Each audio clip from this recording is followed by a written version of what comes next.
नमः सिद्धेभ्य ओम जय जय जय नमोस्तु नमोस्तु नमोस्तु नमो अर्यन्ताणं नमो सिद्धाणं नमो ऐर्याणं नमो वज्रायणं नमो लोहितसावणम् ओकारं बिन्दुसंयुक्तं नित्यं ध्यान्ति योगिनः कान्तं मोक्षं चैव ओंकाराय नमो नमः।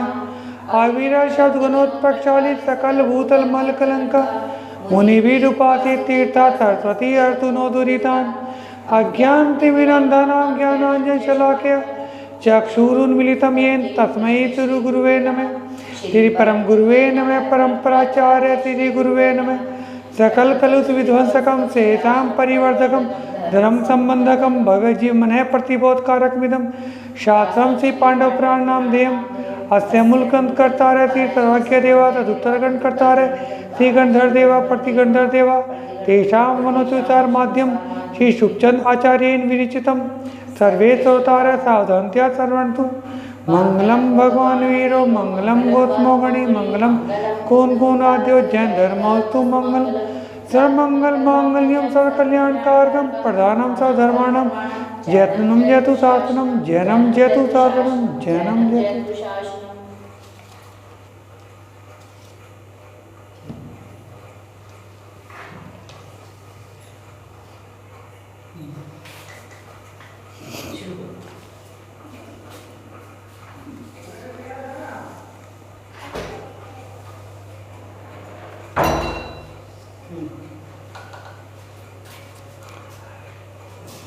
महाराज पांडु के बारे में वर्णन चल रहा है।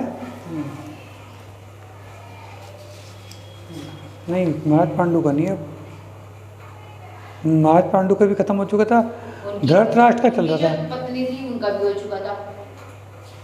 हाँ, माधुरी कि वो भी स्वर्ग में गई। अच्छा, धृतराष्ट्र वन में गए थे, धृतराष्ट्र वन में गए थे। वहाँ पर उन्होंने तरह तरह की चीज़ें देख रही थी। एक चीज़ को देखा था उन्होंने, एक वृक्ष को देखा था, वो शोक दूर करने वाला है, उसे उसका नाम उन्होंने अशोक वृक्ष के नाम के वृक्ष को देखा है ना। और उन्होंने एक शिला देखी थी, वो ऐसी लग रही थी जैसे शिला हो, निर्मल थी। ये हुआ।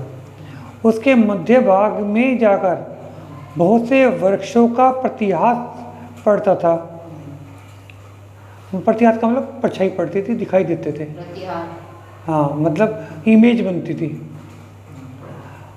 और वह भीत में लिखे हुए निर्मल चित्रों का, भीत का मतलब दीवार पर, निर्मल चित्रों का भ्रम कराता था। ऐसा लगता था जैसे कि किसी दीवार पर कोई चित्र बने हुए हों।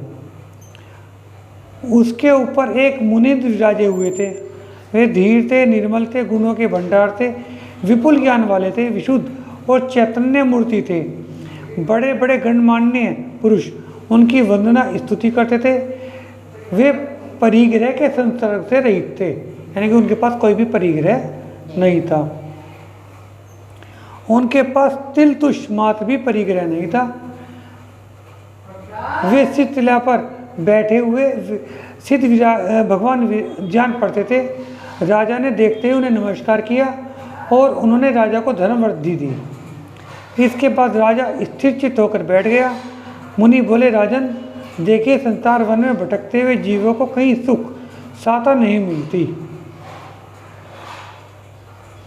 उन्हें हमेशा जन्म मरण के चक्कर में ही पड़े रहना पड़ता है। जिस तरह समुद्र में कल्लोले का मतलब लहरें उठती हैं, विनष्टि हैं, लहरें उत्पन्न होती हैं, नष्ट हो जाती हैं, उसी तरह संसार में जीव भी मरते रहते हैं और जन्मते रहते हैं। परंतु जो जीव अज्ञानी हैं वे मोह के वश में कहीं सुख कहीं दुख की कल्पना कर लेते हैं। हमें भी लगता है कि आज हमें सुख मिल रहा है, लेकिन मुनियों का कहना है जो हमें सुख का एहसास हो रहा है, सुख का अनुभव हो रहा है, वो सुख ना होकर सुखाभास है। आभास का मतलब होता है महसूस करना, सुख। हाँ, जैसे कि एक बहुत अच्छा उदाहरण आता है मेरे मन में कि किसी स्त्री के पुत्र की शादी हो जाए, वो बहुत ही खुश होएगी कि मेरे पुत्र की शादी होगी, मेरे पुत्र का घर बस गया। और कुछ ही टाइम के बाद वो दुखी रहने लगेगी कि ऐसी बहू आ गई। ऐसे माता पिता जब बच्चे जन्म लेते हैं बहुत खुश होते हैं, और फिर उनके मुंह से ये निकलता रहता है, तेरे होने से तो ना होना ही अच्छा था। ऐसा भी है। ठीक है या नहीं है? तो ये क्या है, सुख ना होकर सुखाभास है। कल्पना हम ज्यादा कर लेते हैं। कल्पना नहीं, ज्यादा नहीं, अपेक्षाएं अपेक्षाएं ज़्यादा हो जाती हैं हमें। और अपेक्षा पे तो हम खुद भी खरे नहीं उतर सकते। हम अपनी अपेक्षा पे खुद भी कहाँ खरे उतर जाएंगे, तो दूसरे की तो बात ही क्या करनी। परंतु सचमुच ऐसा नहीं है, किंतु संसार में तो सब जगह दुख ही दुख है, सुख का लेश मात्र भी नहीं है।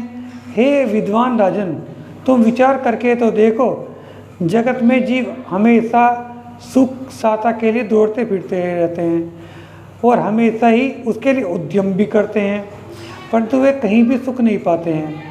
जिस तरह से मरीचिका को देखकर विचारा मार्ग इसको देखकर मरीचिका का मतलब ये है, वही जो साइंस में पढ़ी। हाँ, रेत के टीले के ऊपर क्या होता है, जब सूरज की धूप पड़ती है तो उसकी परछाई पड़ती है। तो जब रेत की परछाई पड़ेगी तो हर एक किसी को क्या लगेगा, परछाई तो पानी में बनेगी, परछाई पानी में बनेगी ना, तो उसे ऐसा लगेगा कि ये ऊपर कुछ चीज़ है, उसकी नीचे परछाई पड़ रही है, इसलिए ये पानी है। और जब पास आके देखेगा तो उसे रेत के टीले टीले दिखाई देंगे, पानी नहीं दिखाई देगा। वो बता दें, जल की आशा में दौड़ता फिरता रहता है पर उसे कहीं जल नहीं मिलता। ये किसका प्रभाव है? ये मोह का ही है ना।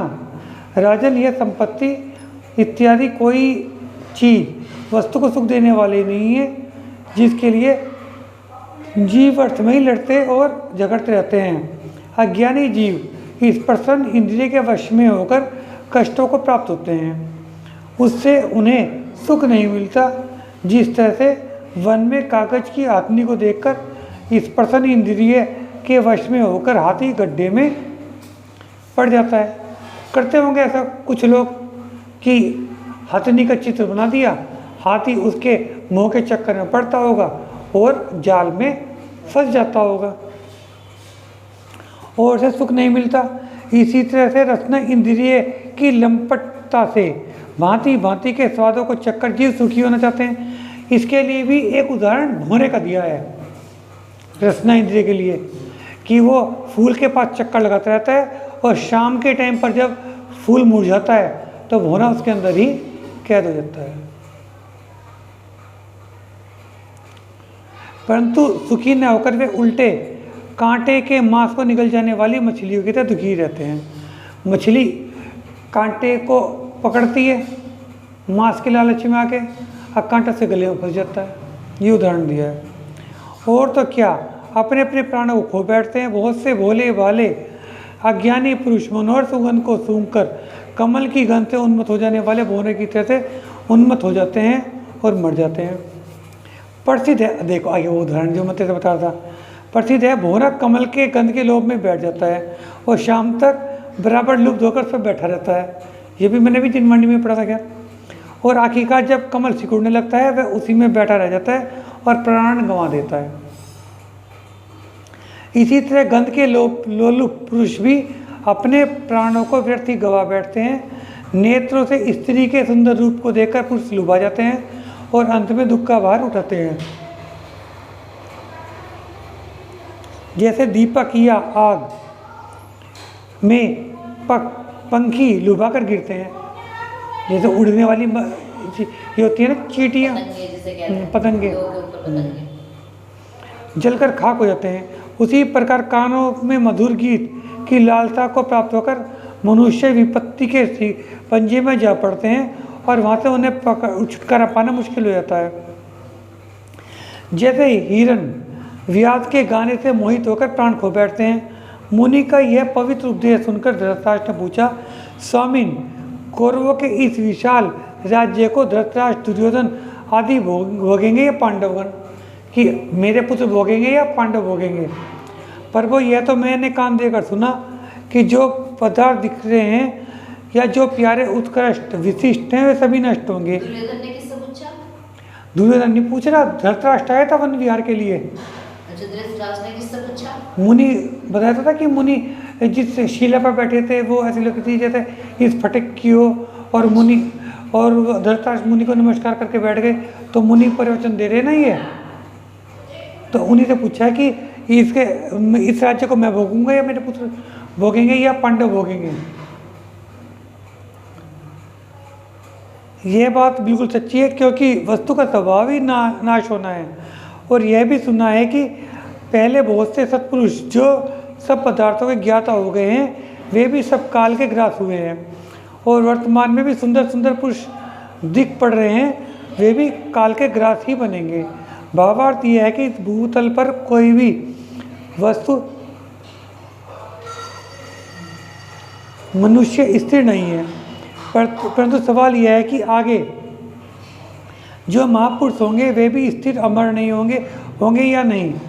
यह मुझे दया करके बता दीजिए, आगे पांडव की कैसी स्थिति होने वाली है, और आगे धृतराष्ट्र के पुत्र दुर्योधन आदि राजा होंगे या नहीं। हे नाथ आप सुव्रत हैं, यानी आपने अच्छे व्रत ले रखे हैं, योगींद्र हैं, योग योगांत के पारंगत हैं, अतः आपसे कोई भी वस्तु छिपे नहीं है, आप सब कुछ जानते हैं। मुनि बोले, मगध नाम का एक देश है, वह पंडितों बुद्धों का निवास और रंभाओं नारियों से विभूषित है, अतः वह बुद्धों देवताओं और रंभाओं देवांगनाओं से विभूषित स्वर्गलोक सा जान पड़ता है। ऐसा जाना जाता है कि वह मानो दूसरा ही स्वर्गलोक है। उसमें राजगृह नाम का एक राज्य है, वहाँ राजाओं के राजा ऊंचे महल में बने हुए हैं, और वे धन को देने वाले दानी और अमर दीर्घजीवी लोग निवास करते हैं। अतः वह अमरावती की बराबरी करता है, क्योंकि वहाँ भी राज इंद्र के ऊंचे महल बने हुए हैं, उसमें भी धनद कुबेर और अमर ही रहते हैं। वहाँ का राजा है जरासंध,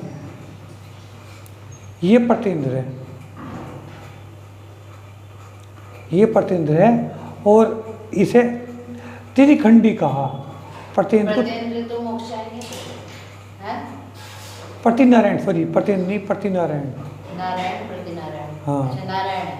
प्रतिनारायण है, नारायण तो श्री कृष्ण जी है, नारायण तो श्री कृष्ण जी प्रतिनारायण है, और ये त्रिखंडी कहलाते हैं, ये त्रिखंडी कहलाते हैं। 3 खंड के स्वामी होते हैं, और चक्र भी इन्हीं के पास होता है। लेकिन जब इनका सामना नारायण से होता है, और जब प्रतिनारायण नारायण को मारने के लिए चक्र चलाता है, प्रतिनारायण नहीं, नारायण प्रतिनारायण नारायण को मारने के लिए चक्र चलाता है, तो वो चक्र 3 परिक्रमाएं लेकर नारायण के पास आ जाता है, फिर नारायण उसी चक्र से प्रतिनारायण को मार देता है। इस तरह का सुनने में आता है, ठीक है ना। तो ये प्रतिनारायण है।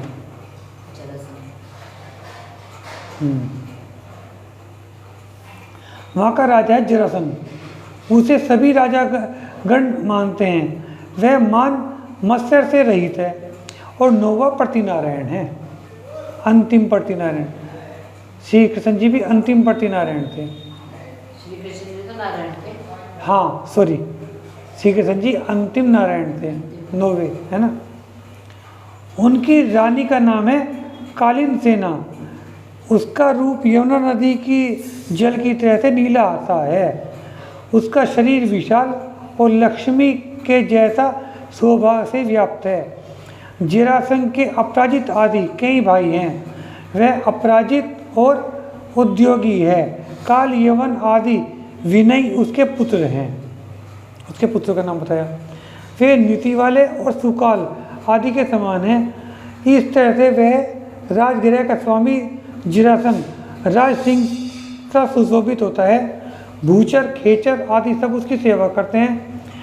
उसने सारे बैरियों पर विजय प्राप्त कर ली है, बैरियों पर, शत्रुओं पर।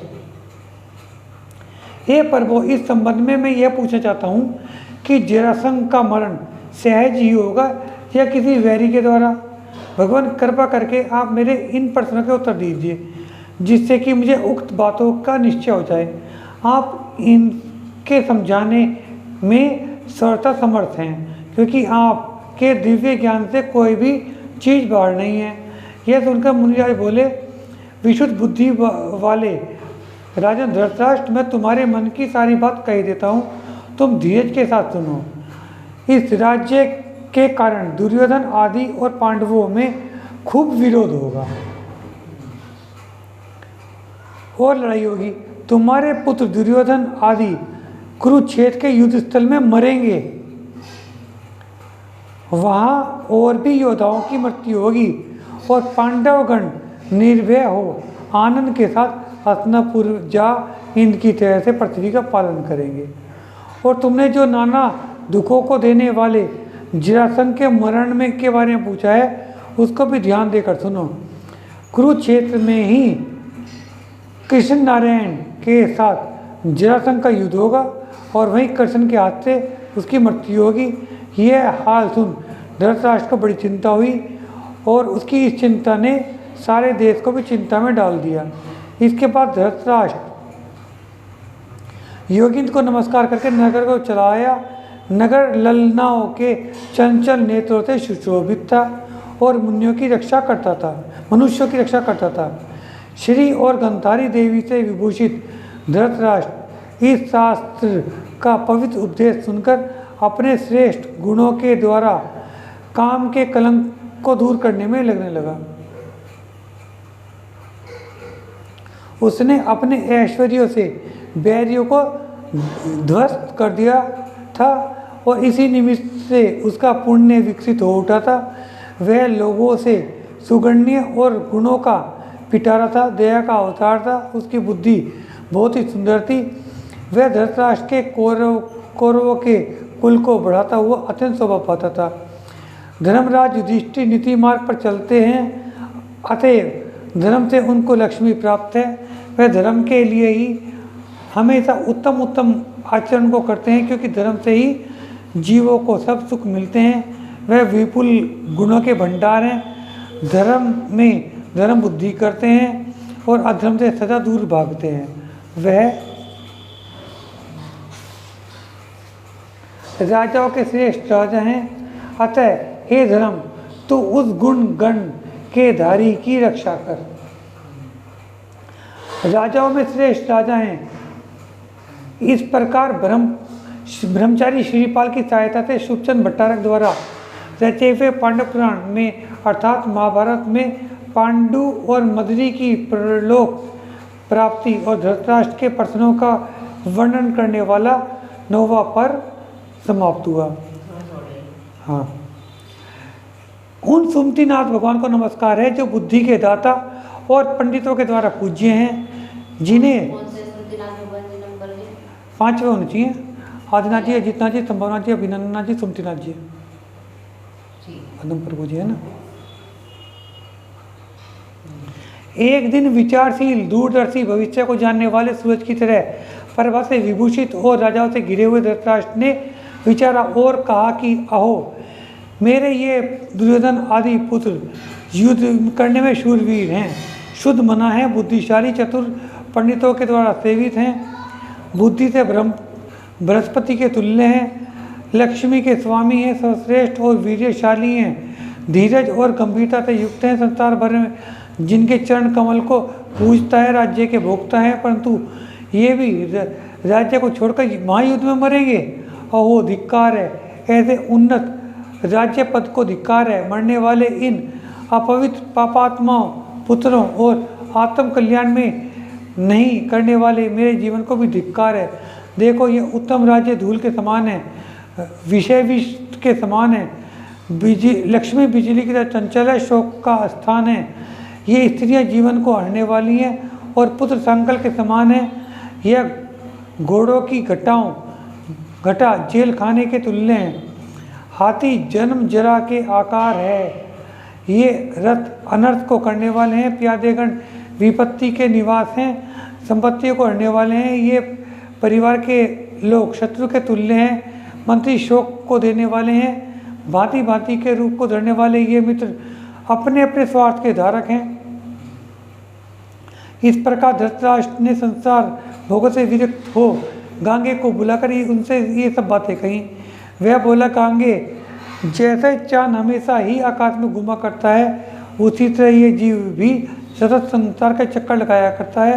अतः मैं अब किसको कह रहे हैं?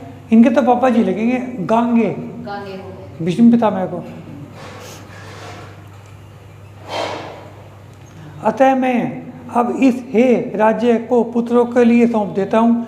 इतना कहकर उसने पुत्रों और पांडवों को बुलाया और गांगे और द्रोणाचार्य के सामने उन पर राज्य का सब भार डाल दिया। इसके बाद माता सुभद्रा सहित वन में जाकर सुवर्त योगिन को नमस्कार कर तथा केस लोच को जिन दीक्षा धारण कर ली। किन्होंने? धृतराष्ट्र ने। जिस अंदर दिखा रखा है इन्होंने।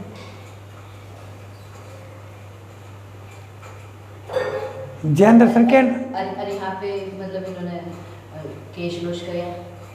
जैन दर्शन में ना तो अंधा बताया और ये भी बताया कि दीक्षा भी ले ली। और पुत्रों के लिए विलाप वगैरह कुछ भी नहीं। चलो केश लोच करके उन्होंने जिन दीक्षा ले ली। वह विचार चतुर 13 प्रकार के चरित्र को पालता था और हमेशा पर्वत की तरह अचल हो चैतन्य स्वरूप का चिंतन करता था। उसे थोड़े ही समय में समस्त आगम का अर्थ जान लिया। वह बुद्धिमान मुनीश्वर हमेशा साधुओं के समागम में रहता था और विहार करता रहता था। इधर थोड़े ही दिन में गांगे ने दुर्योधन आदि सभी तथा वीर युधिष्ठिर को राज्य दे दिया। युधिष्ठिर न्याय के ज्ञाता थे, अतः वे न्याय से पृथ्वी को पालते थे, धर्म का प्रचार कर लोगों को धर्मात्मा बनाते थे। उनके काल में चोर ये 2 अक्षर केवल शास्त्र में सुने जाते थे। कहीं नगर गांव में कोई प्रवेश नहीं था, कोई चोरी वगैरह नहीं होती थी। उनके राज्य करते किसी को किसी तरह का भय नहीं था, सब निर्भय होकर रहते थे। परंतु युवा पुरुष कामनियों के क्रोध से जरूर डरते थे। वे कभी उन्हें नाराज नहीं करते थे स्त्रियों को। उसके समय में किसी भाग्यशाली की लक्ष्मी नहीं हरी जा सकती थी। हाँ, वायु फूलों की सुगंध अवश्य हरती थी। ये है ना वायु फूल जो बोलते हैं, या पवन फूल या आकाश फूल, ये एक केवल उपमा है। इसका मतलब क्या होता है कि कुछ नहीं। मैं अगर वायु फूल, हवा फूल, पवन फूल, आकाश फूल कहता हूँ, यानी कि कुछ नहीं। ठीक है ना? तो क्या था? हाँ, वायु फूल की सुगंध अवश्य हरती थी, यानी चोरी हो जाती थी, यानी कुछ चोरी नहीं होता था। ठीक है ना? और लोगों के चित्त को लोगों के चित्तों को प्रसन्न करती थी। उसके शासन काल में परस्पर कोई किसी को नहीं मारता था। यदि कोई मारने वाला था तो वह यम अवश्य था, यानी कि अपनी आयु पर मरते थे। जो कोई मरते थे, कोई किसी की हिंसा नहीं करता था। यम अवश्य था जो लोगों को मारता था। वह सुपात्रों के लिए दान देता था और उनसे मधुर शब्दों को बोलता था। वह परोपकारी था, दूसरों के अनेक काम कर देता था। इसके सिवा वह लोगों को यथायोग्य आदर सत्कार से संतुष्ट करता था। वह जिनेन्द्र देव की भक्ति भाव से पूजा अर्चा करता था। काम, क्रोध आदि 6 बैरियों को जीतने के लिए वह सदा उद्यत रहता था। वह दयासागर के पार पहुंचा हुआ था, परमार्थ ज्ञाता था, क्षमा का भंडार था। अतः वह योगी सा सुशोभित होता था, क्योंकि योगी भी परमार्थ ज्ञाता और क्षमा का भंडार होता है। या वाणी के ज्ञान से तुझे लोकालोक, सो वाणी मस्तक नमो सदा दे तू दो। हे जिनवाणी भारती तो जपु दिन रहे, जो तेरी शरणा गए सो पावे सुख चैन। जिनवाणी माता की जय। जय जिनेन्द्र।